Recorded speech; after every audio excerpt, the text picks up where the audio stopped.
What's up, everyone? We're back at the Americana to watch Backrooms, so why don't you join me?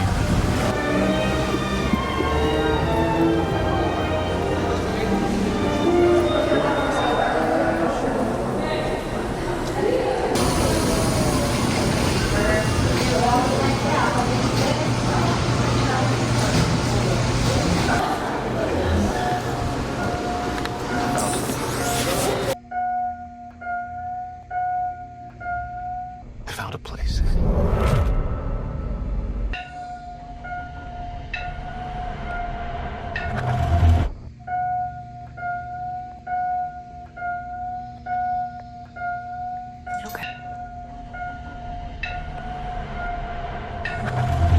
Even a week after my first viewing, the film is still sticking with me and I want to see it a second time.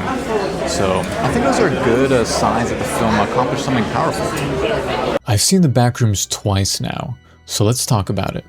So as I said, this is my second viewing 1 week after it came out, but the theater was still packed. People were still going to see this movie out in droves.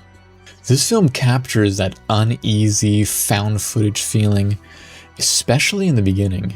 It does feel like it's within the universe of the YouTube series, so I think that shows that the director was able to capture his vision. This film for sure does leave you with questions, but not every movie is wrapped up neatly. The multiverse is built into the concept of the Backrooms, so that means unlimited sequels are possible. How many we'll get? We'll see. Him being an architect definitely does come into play in the film. However, initially I was disappointed that I didn't see him using any drafting pencils or anything, such as the Graph Gear 500, the Rotring 600. But then when I did some research, I actually realized that the Graph Gear 500 came out in 2001. So that was after the Backrooms took place, so that's why. I believe he seemed to use a basic Bic pen for most of his drawings. Everything that enters that wasn't made there seems to die or is changed forever. This film does have some elements of body horror which I do think were well executed. It is my theory that the core enemy of the film is your inner demons actually, and it's all about whether you conquer them or whether they consume you. The main character says that the Backrooms seems like they were made by an architect on acid.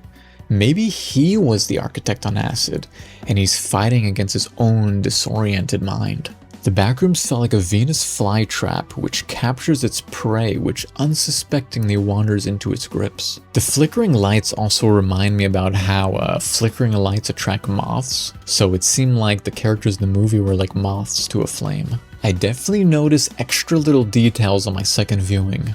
There was excellent use of tripods in the sense of not of them holding cameras, but every time you see a tripod, I swear I always thought that it was one of the monsters or whatever with those thin legs. Life turns sideways literally for the character as he entered the Backrooms, falling to his side, literally. Life turning sideways. There was excellent sound design. There was one quote in the movie which stuck out to me. It said, "It's never too late to forge a new path." I wonder if this was related to the Backrooms changing. I was watching a video from the YouTuber Movie Macaw, and he had this theory that maybe the Clark that we see at the end is not the original Clark. His theory was that the character changed very fast, like he became insane too quickly, which I kind of agree with. It did seem like an alternate version of Clark. This theory certainly deepens the story. It brings on a whole new lens to examine the film through. It was probably not so noticeable because he was probably a copy from one of the higher up levels of the Backrooms, so he was able to slip by kind of unnoticed in a way. However, we definitely noticed he was acting very strange.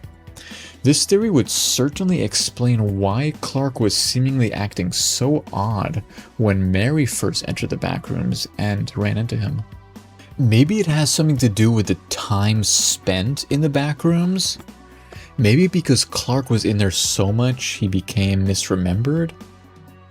But then I'm thinking back to the scientist, and that didn't seem to happen to him, so I'm not sure, but I think it's still a possibility that Clark was misremembered. I give this movie a 7 out of 10. It is very rewatchable. Uh-oh.